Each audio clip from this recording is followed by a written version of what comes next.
Welcome back, everyone. My name is Andrew Cox, research analyst here at FreightWaves, and today I have a unique opportunity to lead a panel of discussion between three industry experts in three different segments of the industry. That is a shipper, a forwarder, and a business operations or a freight operations outsourcing expert.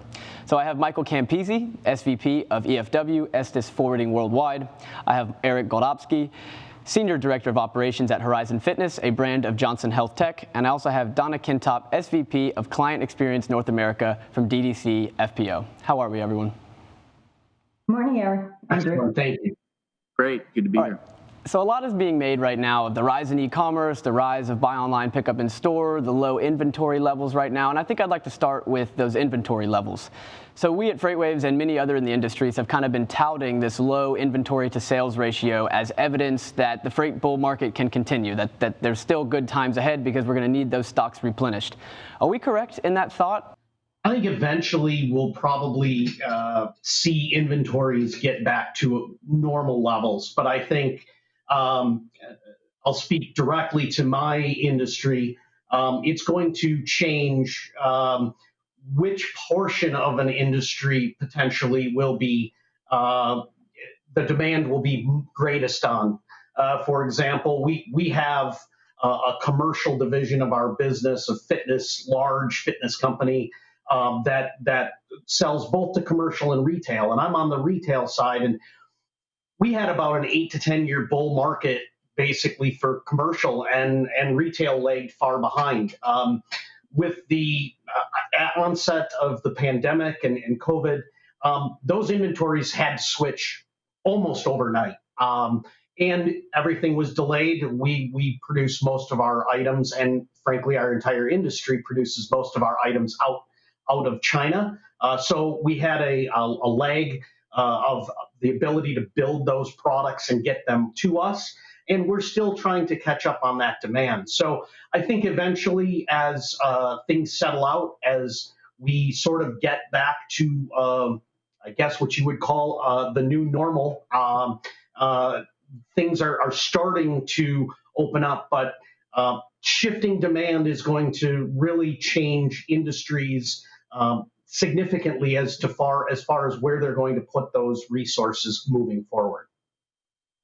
And Michael, how does that impact you? Do you think, I was having this conversation with another researcher here at FreightWaves on whether low inventory levels benefits forwarders, benefits trucking, or if it's a hurt for trucking? I mean, how do you guys see it?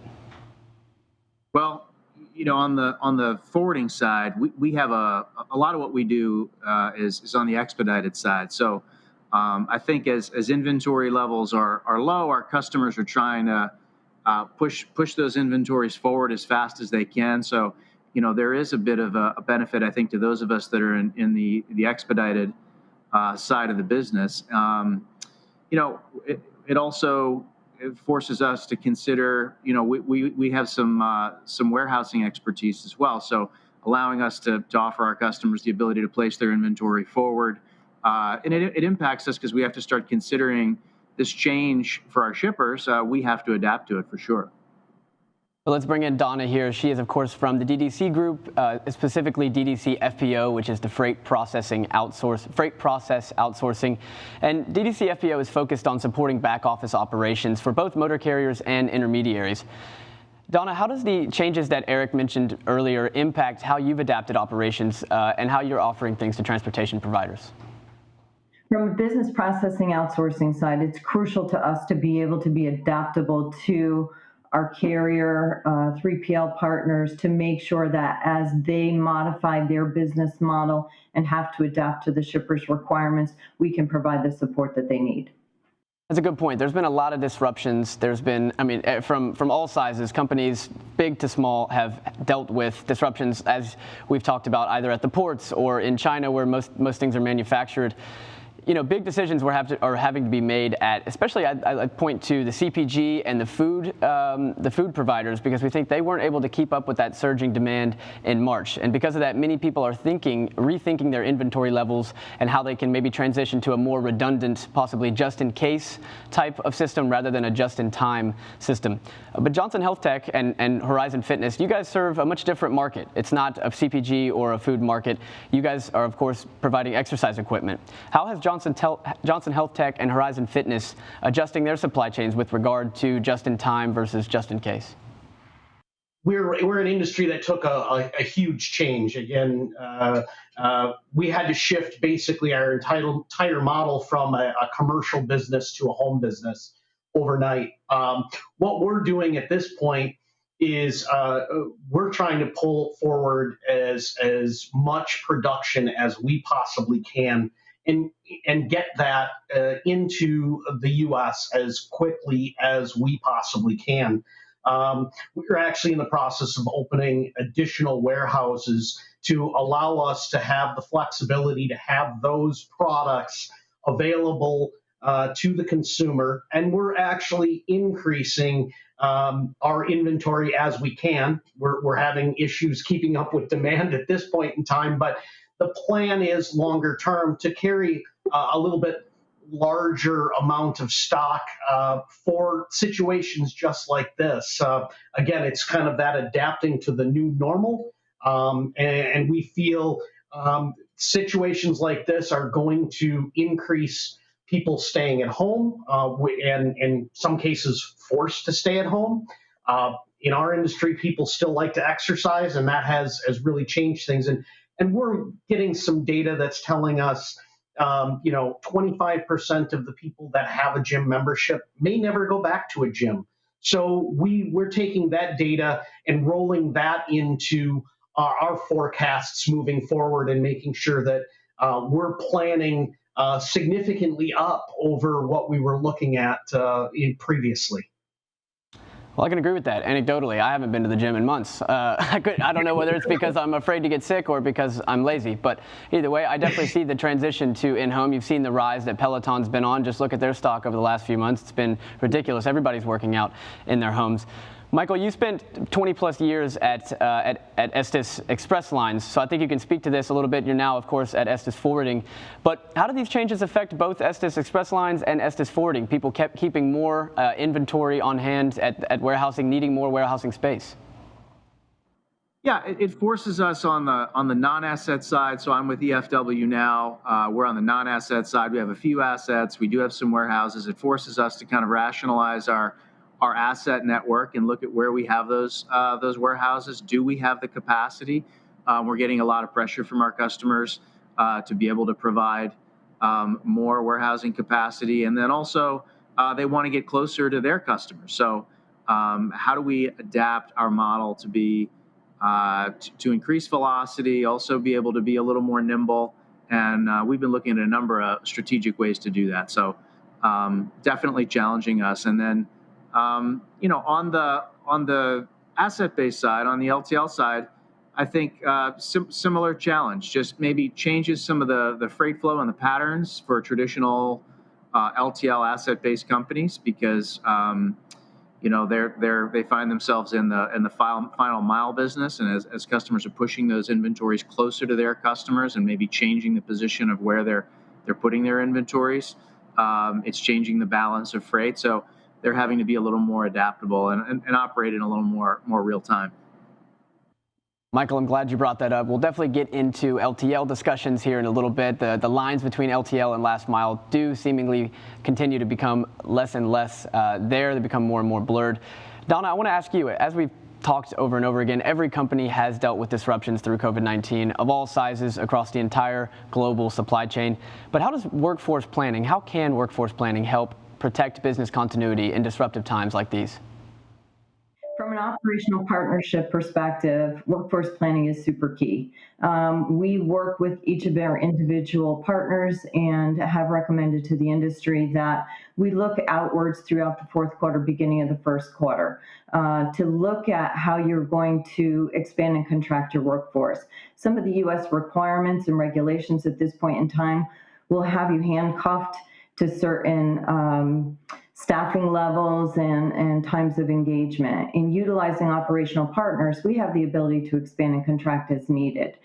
So you can plan, but not necessarily implement contingency plans, to help supplement your in-house staff.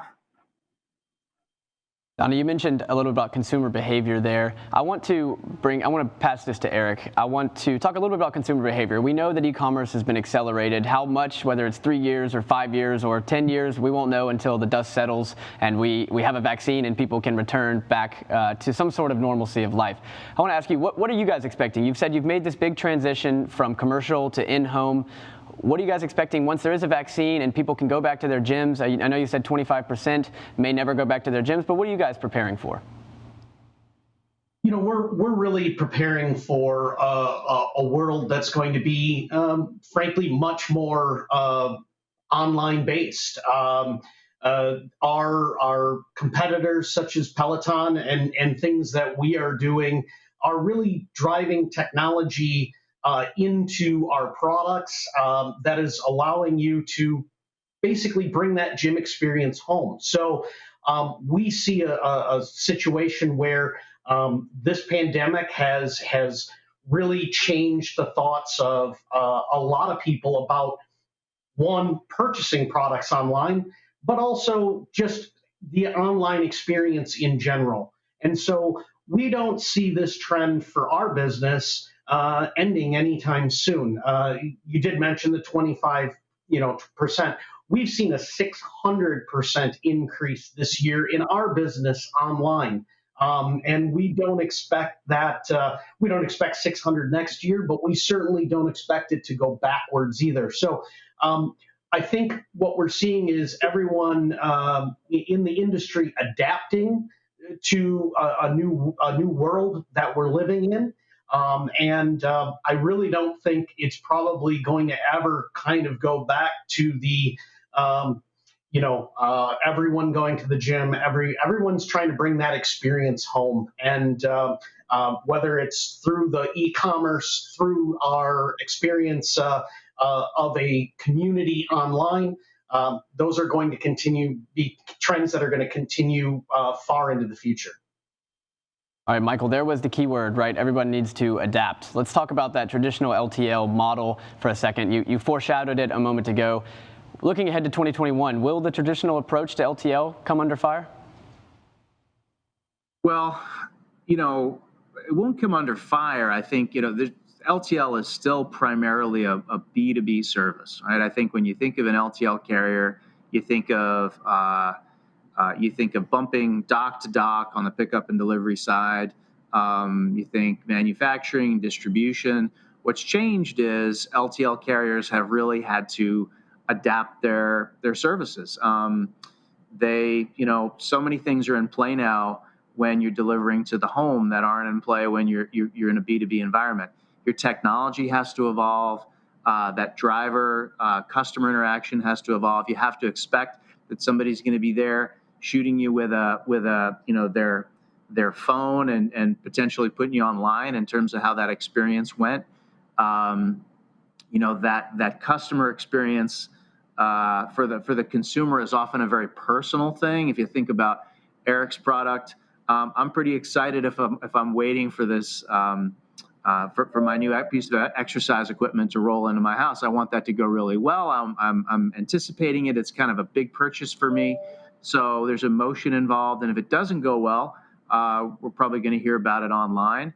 I think, on the EFW side, players like us, one of the reasons non-asset players get involved is because that network out there that are in that final mile, it's just not as predictable and reliable as as you see on the small pack side. If you order a new Bluetooth headset, you have a pretty predictable experience in terms of what's going to happen in that delivery. It's not the case if you order a piece of exercise equipment. So we're really having to challenge our asset-based providers out there on their technology, their level of integration, their ability to survey, the type of equipment that they have, and then of course, just even their hiring practices. So I think whether you're on the non-asset side, kind of on the like EFW, or you're with a big LTL company, all of that's in play because so many of the things that were bought in stores and moving through DCs and DC to store,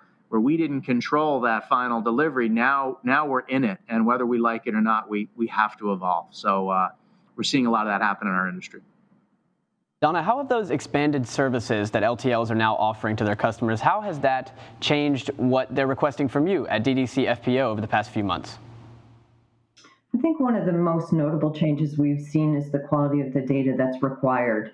Data is moving just as quickly as freight is moving.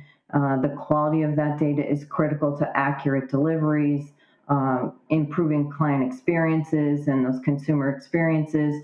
So we've had to, continuously improve what we do in the way of ensuring our turnaround times are met, that our data accuracy levels are as high as they can possibly be, and that we're following the sense of urgency that each one of our accounts requires.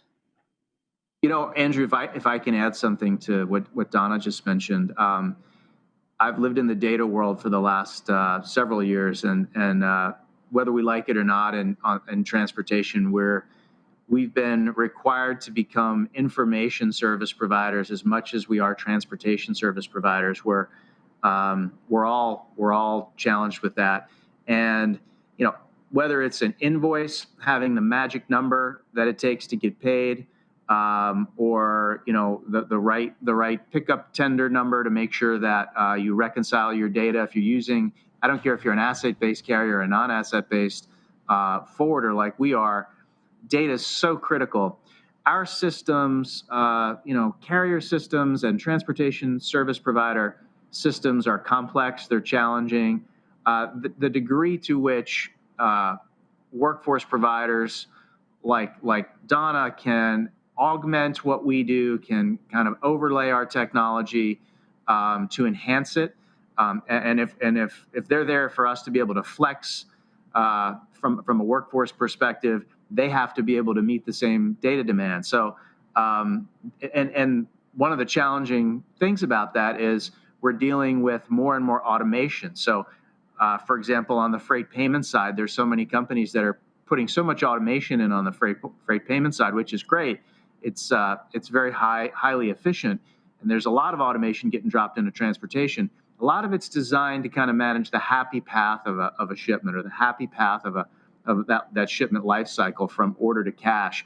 But when things fall off the rails a little bit and something doesn't go quite right, those people have to come back in and be able to quickly resolve that. So on the workforce side, I think we have to make sure that the people we hire are capable of dealing with some of those exceptions, that we get as good as we can at making the data work for us. But we certainly can't ignore the people and their ability to work through those exceptions and when things don't go quite so right. That's right. Technology always seems to make it easier until it doesn't. This has been a great conversation, and I want to thank all three of you, Donna, Eric, and Michael. Thank you so much. I hope you all have a great rest of your day, and everyone stay tuned. We've got a lot ahead of you. We've got a big day planned. Everyone stay tuned and enjoy.